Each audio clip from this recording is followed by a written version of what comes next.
Aceh dalam acara turun mandi di Kabupaten Nagan Raya Aceh. Rombongan marhaban berasal dari Kabutunong, Kecamatan Senagan Timur tersebut yang berjumlah 12 orang. Dalam acara marhaban tersebut satu-satunya marhaban dari Kabu ini yang memukau untuk menarik perhatian. Marhaban ini sejak dulu memang sudah ada dan bermacam-macam gaya. Selain itu rombongan marhaban yang terdiri laki-laki dan juga perempuan tersebut.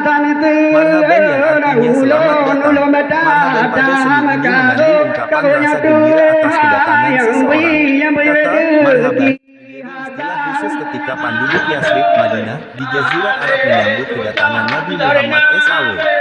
Maka sampai saat ini marhaban masih dikenal oleh masyarakat luas hingga saat ini.